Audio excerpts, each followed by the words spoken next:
Hi, this is Lilia with the Help Yourself podcast. And with me today, streaming in all the way from sunny, beautiful Malta, is Peppi. Peppi is a permaculture visionary designer and teacher. Did I get that right there, Peppi? Something like that. It's perfect. Yeah. Thank you so much for coming on the podcast. I really appreciate your time. And I met you, I don't know how many years ago, but it must be kicking on 10 years ago. I came to do a day at your farm to find out about permaculture. And I was quite simply blown away by just by the harmony and the beauty and the things that you inspired me about that I just never thought about before. So let's just tell the story about how you came back from Australia.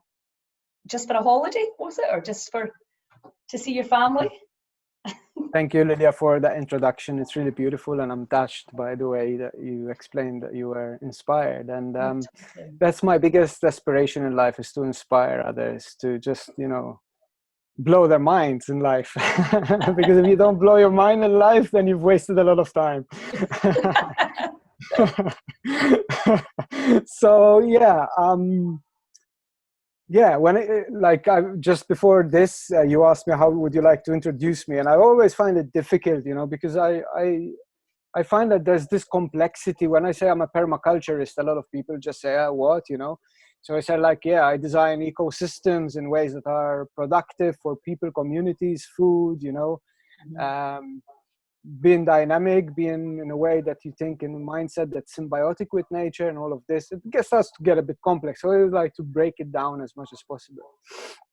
Absolutely. I think what you do is a bit like what we're trying to introduce in the healing model. It's that everything has to be taken into consideration. Wasn't it? That was one of the things that I realized, how everything is working, and that I love that word, symbiotic. It's a relationship, isn't it? So tell us how Bahira came about.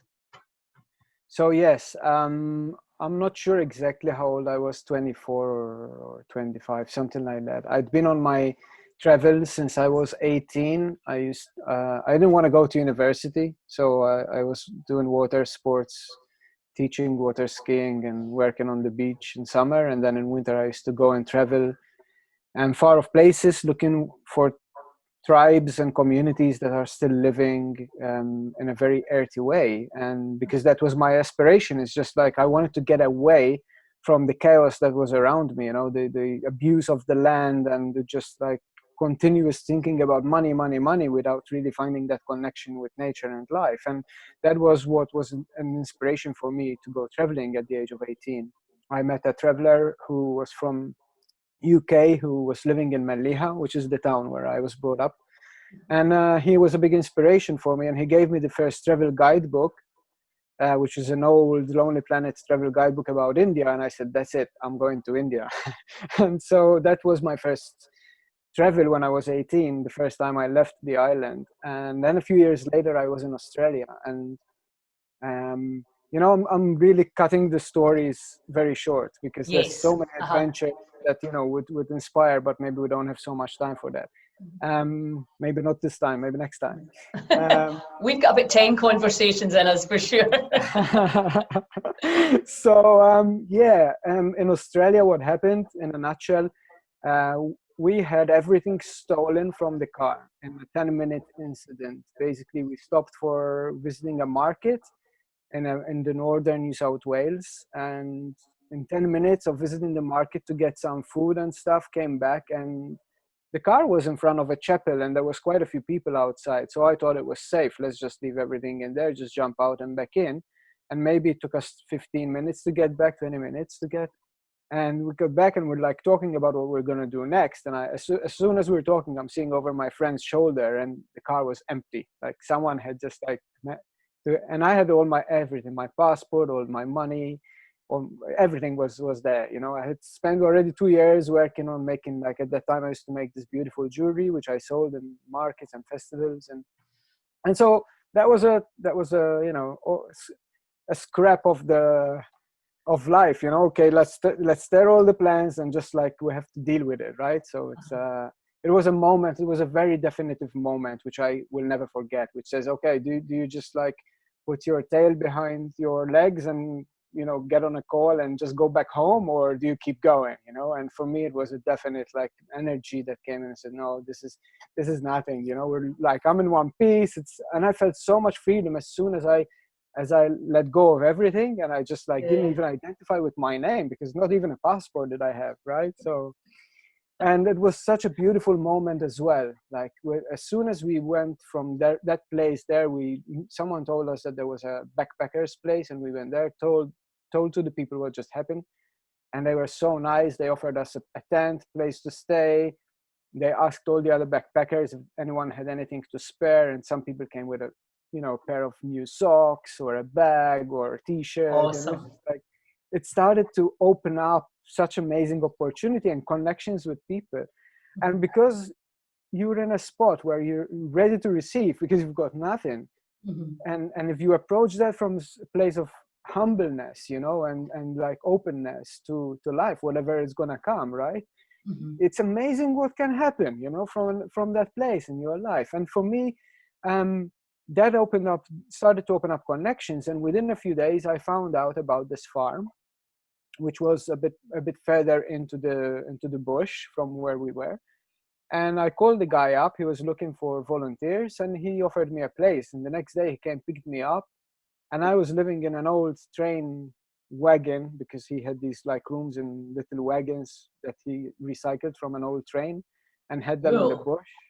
And there I was, and that's how I came across the permaculture for the first time, right? So this was a permaculture farm, and he had all these books, and I had some experience working with my dad because he had a hardware store, so I knew about tools, I knew about, you know, infrastructure and construction stuff and plumbing stuff. So I started to help this guy out, and he wanted to do a huge irrigation system.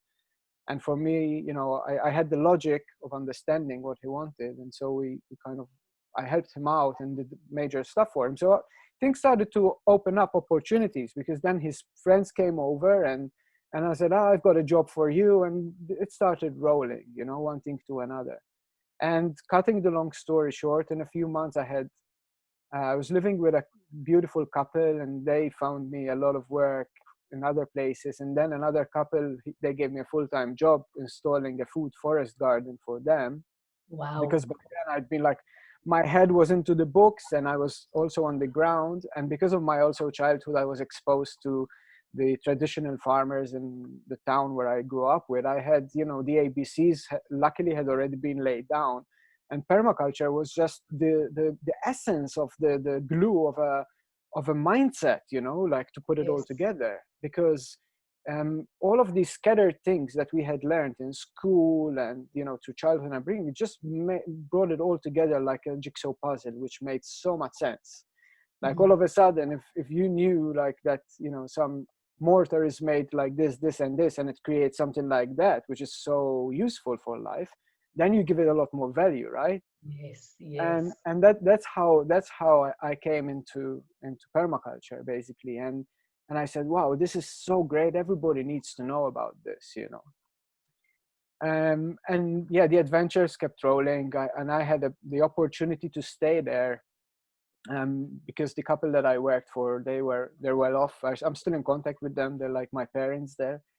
And they had offered me their land, which now they're living on, to go and stay on it, and you know, stay there and surf and live a life doing things I love.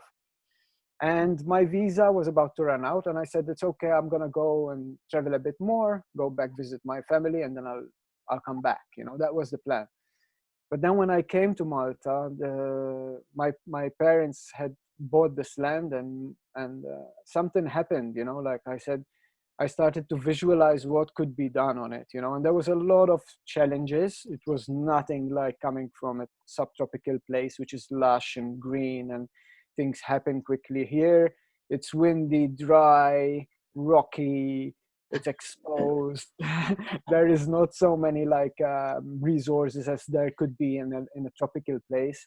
There's Absolutely. also the charm and the beauty, yeah. But like, you know, because you've been here, but the the challenges were there. However, being in your 20s, you're full of stamina, right? And you kind of, also you don't have your stamina is this way and experience is that way.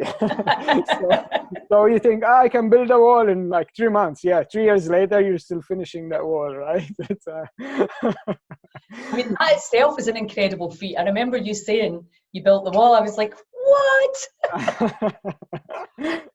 Yeah, Incredible. just like this wall Lilia's talking about, just like this wall behind me here, there's a wall which is about 200 meters long, and it's about, some places it's about 12 feet, 13 foot, 14 foot high. Yeah. Anyway, that's a crazy thing. I wouldn't do it again. When I look at it, I'm just like, what the hell was I thinking, But but you needed a wall. You absolutely needed to have that wall, didn't you? but Because it you're was right at an the coast. important, exactly. Exactly. It was an important element that really needed to be done early on in a stage for a project like this, because it meant, that's one of the things that so beautiful in permaculture is that you kind of map out where you want to go and what's available, how you're going to do it.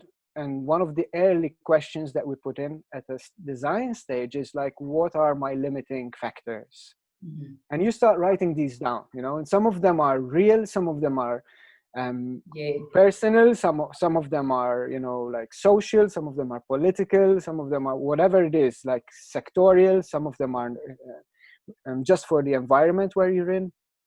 But you start to get them in picture, you start to like see them, and because then you see them, you start to think about ways how to come around them and see if they are within your capacity to deal with them or not, and so on and so forth. And this is the beauty of this permaculture, is this language that it kind of it invocates, in between you and your ability and the nature around you. Mm-hmm. So there's these two words which are like permanent is the first word, and the second word is culture, and culture based on agriculture, which is ager. Ager is the cultivation of the land. It's Mm-hmm. kind of the relationship that we have with the land. So the word permanence is based on the permanence of nature. So it's not a concrete permanence, so to speak. It's an evolving permanence. It's a changing permanence. It's a permanence that is based on how nature evolves depending on what is necessary in order for nature to create abundance. Because ultimately, nature is always pointing at creating abundance. Yeah.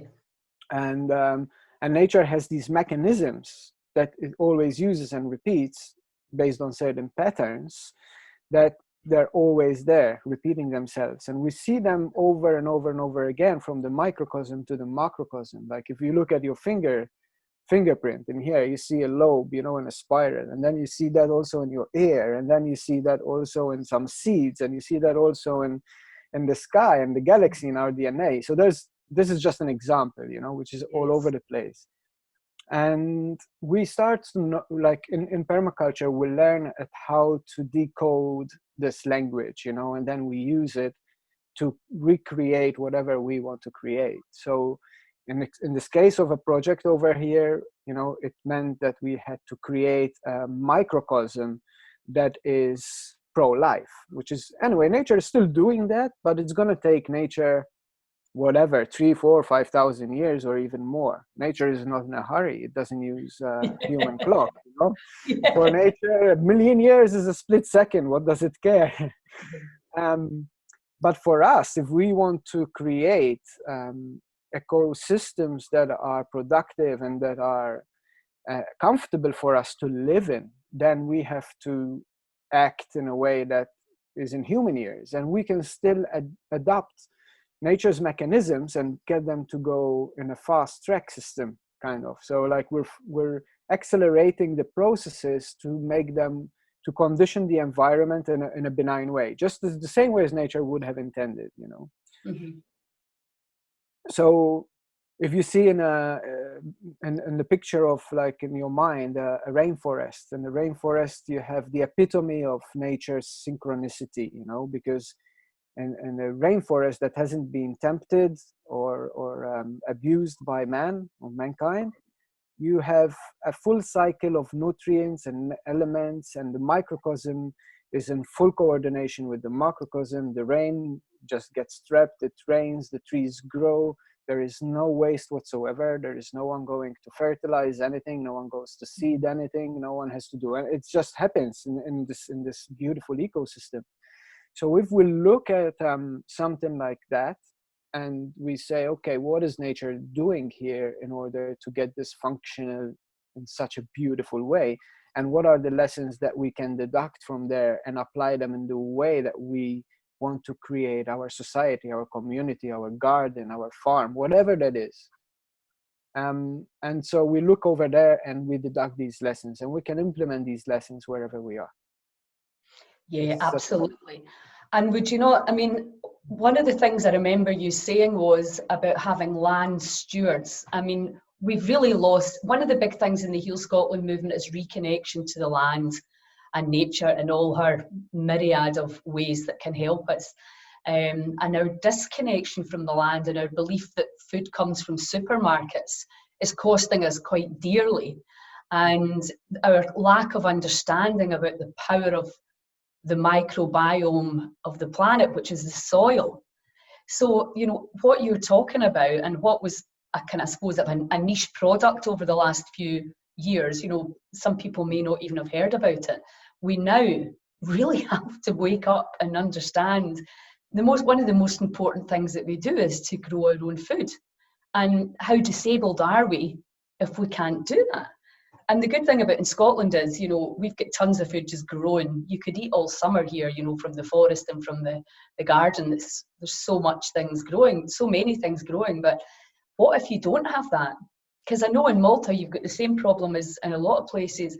The farms, even the more traditional farms, but I know up the north, there's organic farms as well and different names. Maybe you could actually clarify that for us. What makes permaculture different from any other type of farming?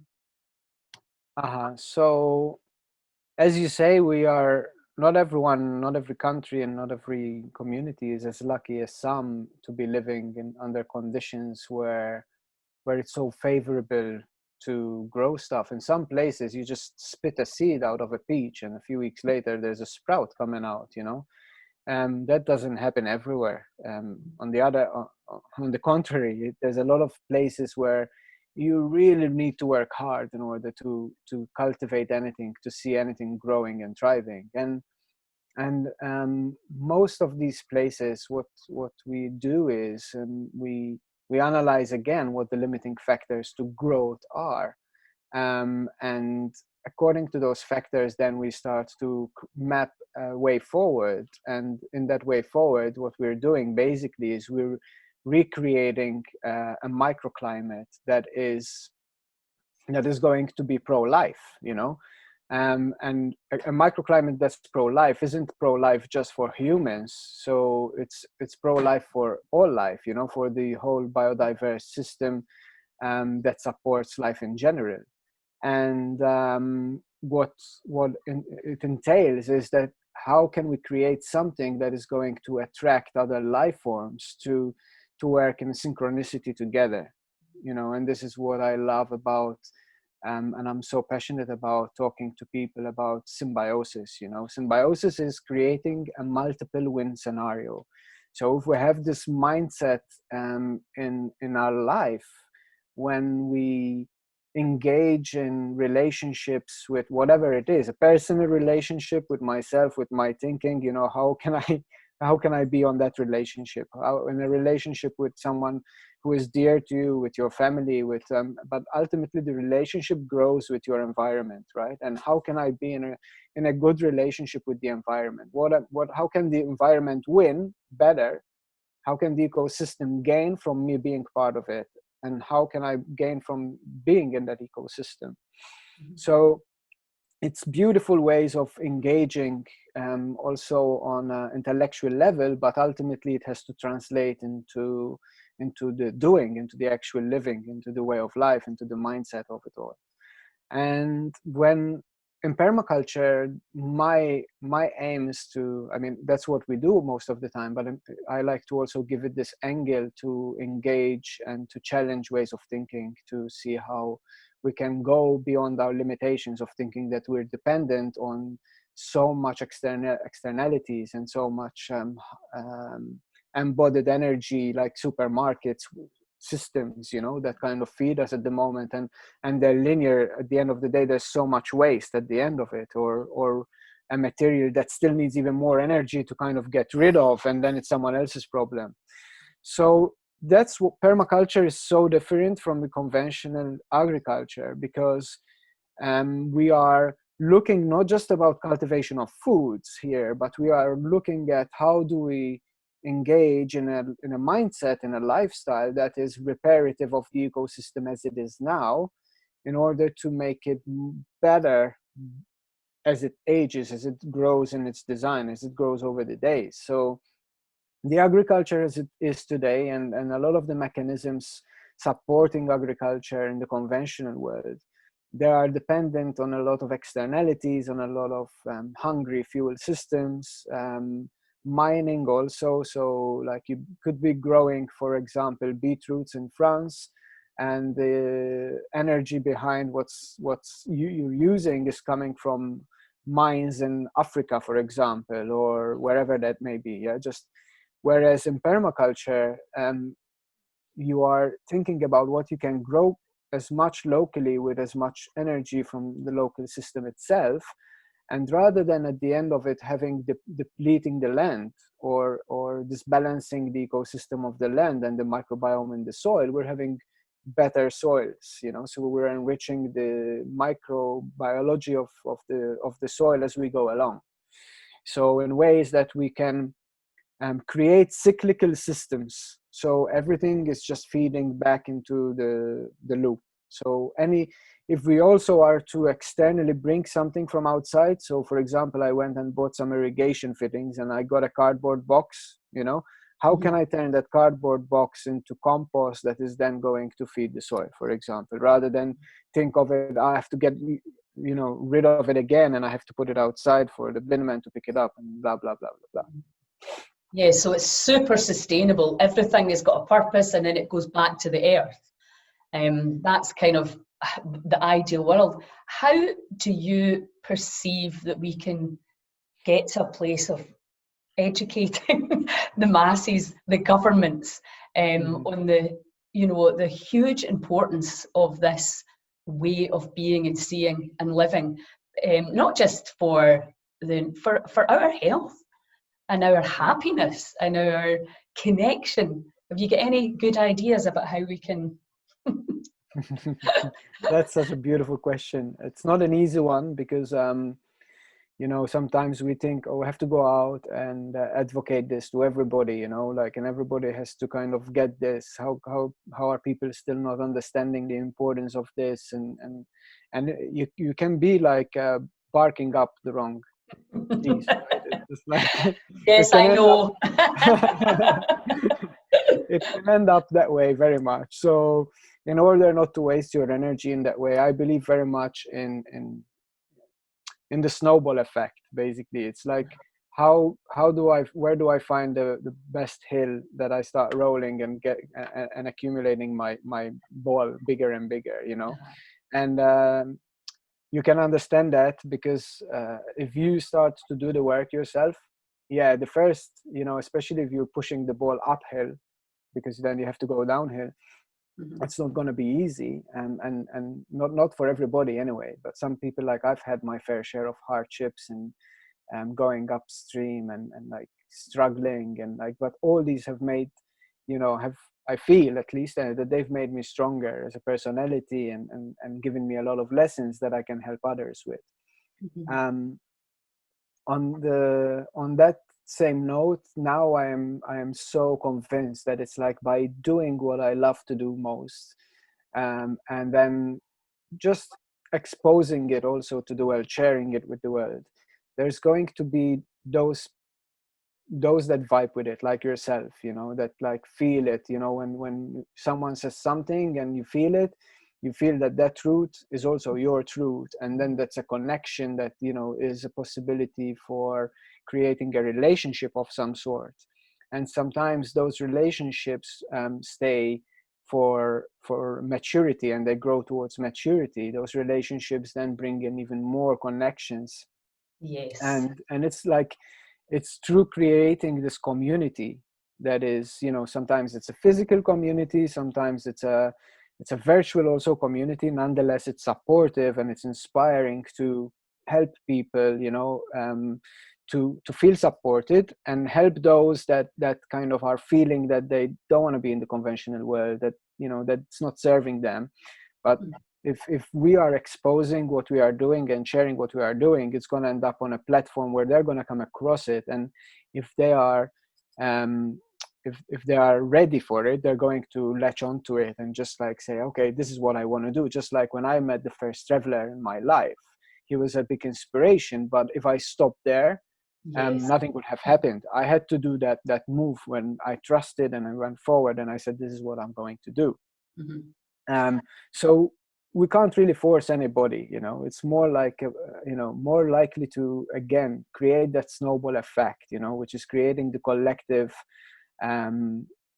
energy that is going to then, you know, grow and grow and grow. So I feel that we're at that time in the stage of human evolution right now. Yeah, and I think you're absolutely right. I remember when I moved to Malta at first, and I was so sick of all the systems, and then somebody said to me, you know, don't try and fix the old systems, you just create a new one. And that's our plan. There's an ancient oak forest not far from my hometown, where we are looking to set up a healing community and have a food forest and teach people, you know, a lot of the stuff that I know you're teaching in Malta. And I think, you know, sort of leading by example, I suppose, and being passionate and excited. And when people start to see that, they'll maybe want to learn more. Or maybe it's going to, I don't know what's going to happen with this lockdown scenario. Maybe we're going to be really forced to look at growing our own food and, you know, being a lot more sustainable. I would like to think that great things are going to come out of it, and we're going to have people like you leading the way, because the reality is, my mum's garden's lovely. There's no food in it, but there's lots of beautiful plants, but I don't know anything about it. I've never really been in one place for long enough, for a long time, to create a garden. So that knowledge needs to be shared, which brings me nicely into you. I know you're doing an online course. So can you tell us about that? Yes, actually what happened was the blessing of the coronavirus for me anyway, was that it pushed me also into sitting down and bring out what was on the back burner for a good at least 3 years, which is this online course, to put it on the front burner. And yeah, because I was growing microgreens and sprouts and other superfoods, and I was for a number of years now supplying the best, the top restaurants, I would say, from the a la carte business, because they're not best for everybody, including myself. But that's an, you know, it's an opinion. So I've been doing this for a number of years, but towards the last couple of years, I was getting tired of the repetition of it, as well as my strength doesn't really lie there. I want to teach more of how to recreate, how to build up community, and how to install gardens and create projects that inspire people.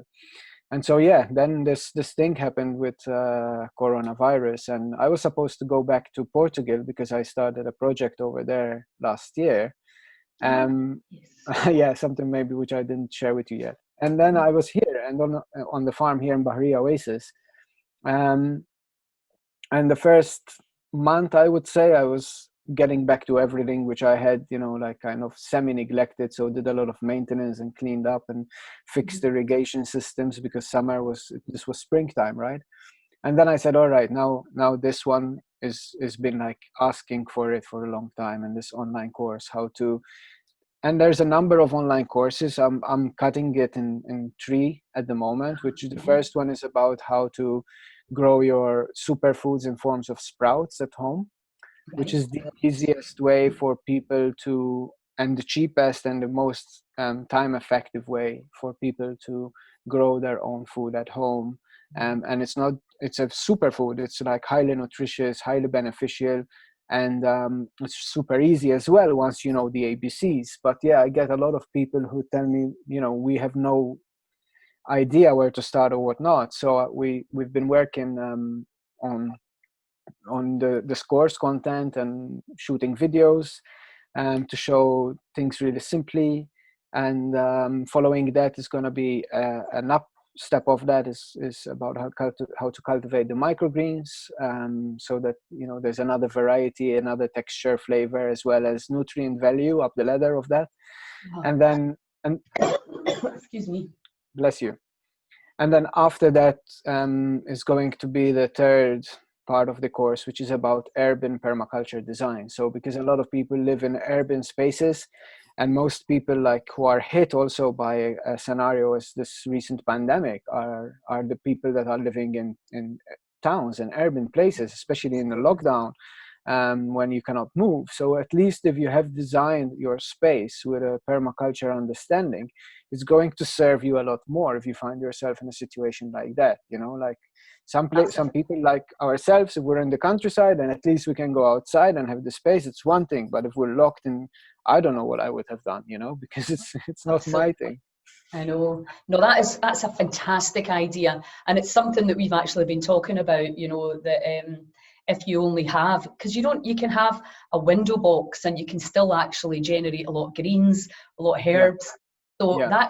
But the problem, like you just said, is people don't know where to start. So it'll be phenomenal. So will that be on your website?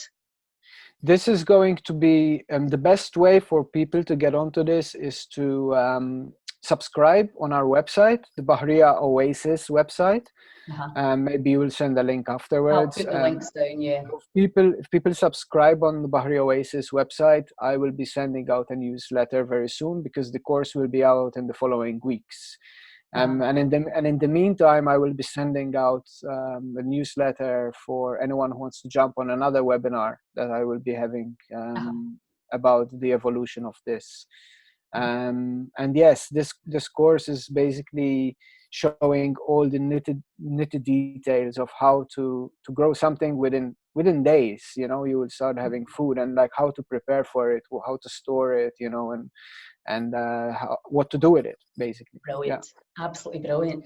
Now, the other thing I want to talk about is actually Bahira Oasis, the land, because you can run retreats there now. Am I right? I've not been there for a long time, but I know that Yaz has been taking some people up. So so tell me about that. Can people like me bring people over to you? Can people rent the space? Explain to me how that works. Yes, absolutely. So on the place here itself, there's a number of domes, geodesic domes, as well as a hobbit home. That's a dormitory. And we have a kitchen and a treehouse kitchen and a gazebo and facility, and obviously we have the gardens and some other interesting things that people can learn and get inspired and get engaged with while they're here. And we've been having a number of people, yes, who bring a group and host their retreat, as well as then sometimes they call me in, or I can just participate with them, and sometimes it's just their own thing. I always like to advocate that people need to come here and the first day just learn about the principles, nothing major, about the principles of the place, because they are something which is not just about for them to learn how to behave here, but something that's going to inspire them and something which is going to be memorable and to take with them. It's a life-changing. And understand what to look out for, and how it looks like a natural forest, right? But how the thing has been put together, there is also the human reasoning behind it, and the human reasoning is through understanding how nature works. So it's a lesson back to nature. It's not that we are designing anything, we are still serving nature, basically. Yeah, fantastic. And so the place is open for people who organize retreats. How many can you sleep? We can sleep at the moment 2 couples and another 6 individuals Okay. in the place that we have. So there's 2 domes that have a double bed each, Hmm. and then we have a dormitory that has 6 beds. So it's pretty intimate. It's not a big space. No, that's Um, perfect though. I like yeah, this, the more, the more intimate groups. yeah. Now, the other thing that you do, which may be of interest to people that are listening, and I know I talked to you briefly about it doing it last year, was you take volunteers sometimes on the farm. Are you still doing that? That has Obviously been not with some. Corona, but Uh-huh. So that has been something which I have done in the past. However, this year I did not just because Corona, because I had already taken the decision I wasn't going to do that. mhm, And the reason is because with volunteering we've had a lot of good experiences, but also a lot of people come without putting much into their commitment about it, because they unfortunately it works like this still, that if you don't put a monetary value toward what you're getting, you can just like decide any day, and for us sometimes that's been leaving us stranded, whereas we could have taken other people on board. And so I decided, okay, no more, like I have to think and I have to look after people and give them things and tasks and oversee what's being done. And then you never know, like a week after, if it's they going to leave. be staying Uh-huh. there or not. Yeah, I'm not saying that that's always been the case, but when it Uh-huh. happens, especially during the busy period, it's so we changed that and had only like programs. So people that pay for a program, then they can come, because like that, it gives a value, and the real people that want to be here are going to be here. And for us it's kind of a filter, so if someone pays for a month program and they're here, they're going to stay for the month.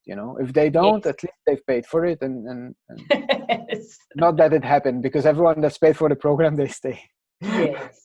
Yeah, I did a bit of volunteering when I was traveling in South America, and the farmer, I was in one farm, I stayed for a while, and he said, not all volunteers are like you. I said, and he was like, why don't you come and run this place? And like you, the only thing that happened to me there was I get really horrendous hay fever. The worst I've ever had in my life. So I don't know Oh, what it was, because I loved the place and I was learning so much. Had a permaculture and biodynamic background. We also had the Ecuadorian farmers and the older people all having a kind of influence on, this is the best way to do it, this is the best way to do it. It's really super interesting. Depending on where you lived, if you were in the higher alpine, you had obviously different skills, and right. if you were in the valley, you had different skills. So, and I learned lots, and it was absolutely beautiful in such a temperate climate. You can pretty much live outside. But yeah, I can understand that, if you're traveling and you just get fed up, you can just leave, and it's not Yeah, particularly yeah. ideal. But anyway, More than fed up, we today, like the young people especially, that we're exposed to so many things. There's so much things happening everywhere, and like our attention span is growing shorter and shorter and shorter, and like opportunities are there all the time. It's not like when I started traveling, I didn't have a mobile phone, I didn't even have an email address. We still received postcards at the time and letters, right? So our brains were wired differently. Nowadays people are just like, oh, that looks so cool, I'm just going to go there, and then like 2 weeks later, the excitement wears off. Oh, that there's another festival over there, let's go over there, and yes, that's probably what it is. yeah, there's a huge variety of choice. That's absolutely right. Absolutely right. Well, listen, it's been so fantastic. You always inspire me, and I think that's one of you are definitely a natural teacher, and I would love to think that you could come to our community when we get up and running, and give us an overview of because it's not just about the land permaculture, is it? Really, it's a way of being and a way of living. That's really sweet. Thank you for saying that. It's touching me. Good. Yes, it is. It's for me.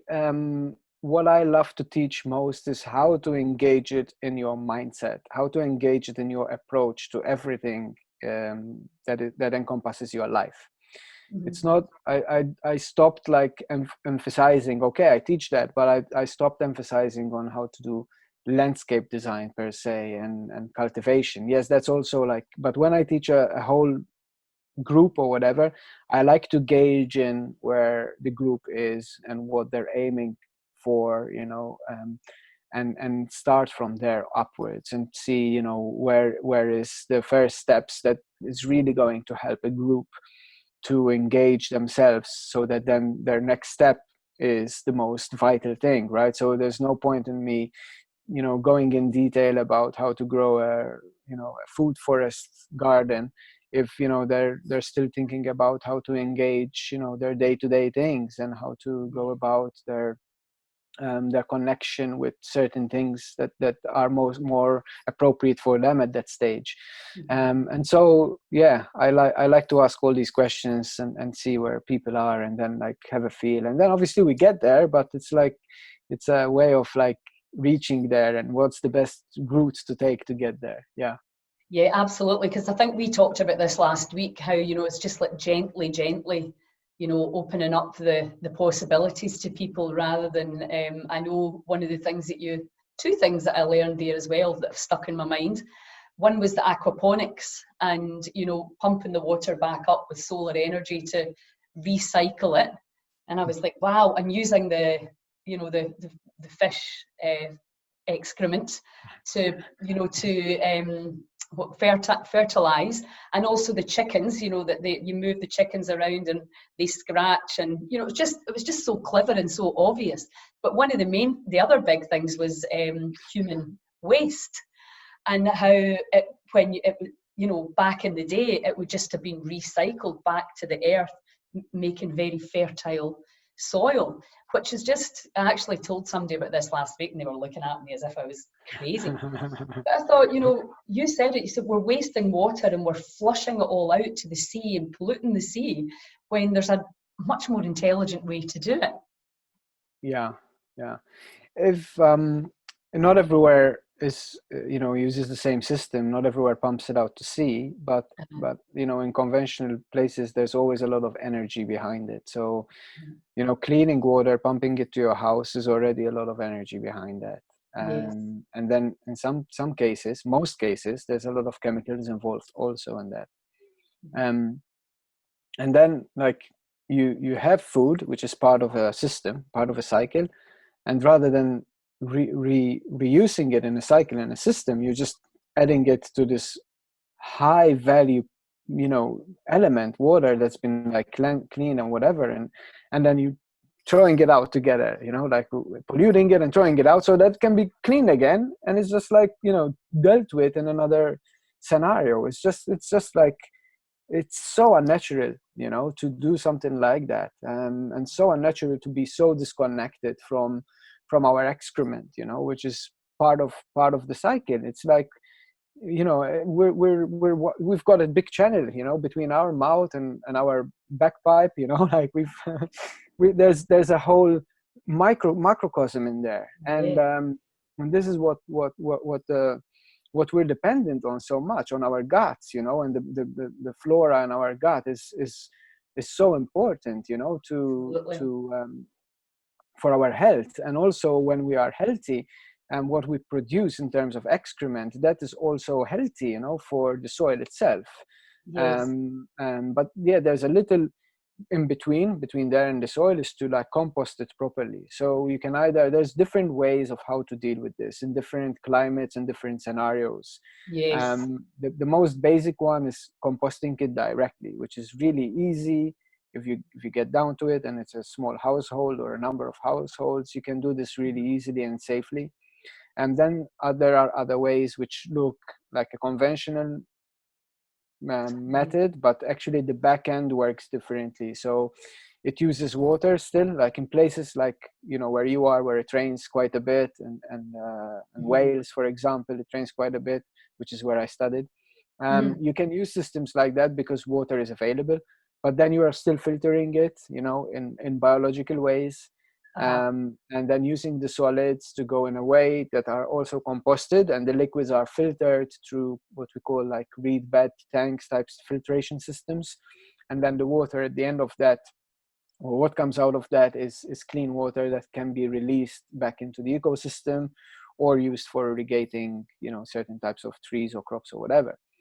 But at the end of the day, it's like, again, in the old times, you used to know where your food came from. You used to either grow it yourself, or else at least you knew the farmer that grew it, right? So food was very immediate. The circle of energy was immediate within your environment, within your reach, of a few kilometers max. Whereas now it's not like that. However, if you are eating healthy, even though you might be eating sprouts from seeds that came from, in our case, Italy or France or Sicily or whatever, we can still reuse as much as possible excrement and turn that into compost and feed soils which are deprivated of carbon and natural, organic material. I know, I mean, it's just so fascinating. There are really intelligent, sustainable ways to do it. And hopefully in the future, that's how it's going to be.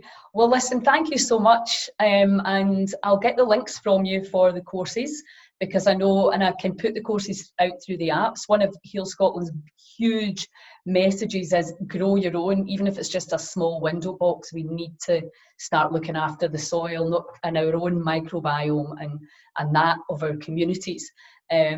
So it fits in perfectly with the whole mission.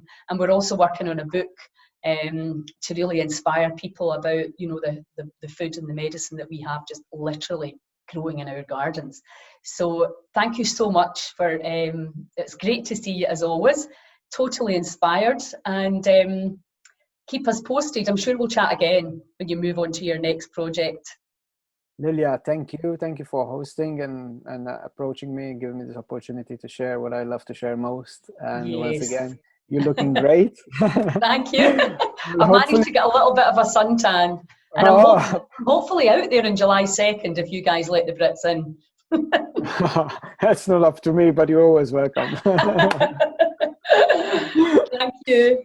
Thank you so much, Lilia. All the best. Ciao, ciao.